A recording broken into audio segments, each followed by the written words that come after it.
le syndicat pour la défense des retraités actuels et futurs. Émile Vernier, bonsoir. Bonsoir Natacha. Merci beaucoup d'être là ce soir. Est-ce que vous nous confirmez donc que les retraités de Polynésie ne devraient pas, en dehors des fonctionnaires d'État, évidemment être concernés par cette réforme française, entre guillemets, des retraites? D'abord parce que la Polynésie a son propre système, bien sûr, mais surtout parce qu'elle n'a déjà qu'un seul régime de retraite, le régime des salariés, ce que souhaite justement mettre en place le gouvernement Macron dans l'Hexagone.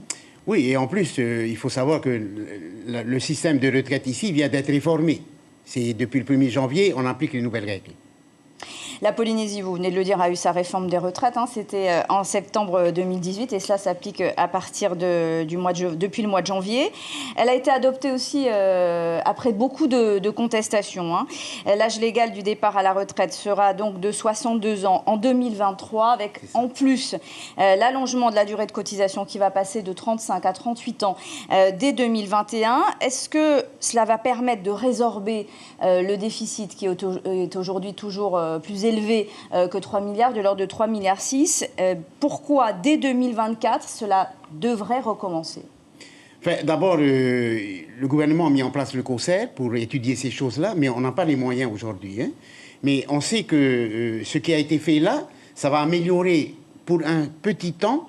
On risque de passer en positif dans 1 an ou 2. Le déficit a été déjà bien plus élevé. On est monté jusqu'à 6 milliards. Jusqu'à 6 milliards, mais là, on est toujours à plus de 3 milliards. Et ensuite, ça va replonger. Donc, ça veut dire que c'est pour ça que le COSER est mis en place. Il faut qu'on réfléchisse à l'avenir. Pourquoi ça va replonger? Parce qu'il y aura moins d'actifs et plus de retraités, j'imagine. Est-ce qu'on ne peut pas imaginer que la relance économique permettra de faire en sorte que le système de retraite puisse être pérennisé? La relance économique, il faut qu'elle crée des emplois. Pour le moment, il y a un peu d'emplois de créer, mais pas suffisamment. Et est-ce que d'ici 2024, on peut être optimiste et penser qu'il y en aura davantage? Moi, je ne sais pas. J'avoue que je suis inquiet pour l'avenir des retraites. Je ne cache pas. Et c'est pour ça qu'il faut qu'on se mette au travail au niveau des syndicats pour réfléchir à l'avenir pour les jeunes. Alors en tout cas, ce qui est sûr, c'est que les retraités ne vont pas pouvoir augmenter leur niveau de vie cette année pour 2 raisons. D'abord, ils cotisent plus pour la maladie et leur pension ne sera pas revalorisée. Les pensions ne sont pas revalorisées parce que la CPS n'a pas beaucoup de réserves. S'il y avait des sous, ils nous donneraient des sous. Donc là, chaque année, c'est une perte de pouvoir d'achat pour les retraités qui s'appauvrissent de plus en plus.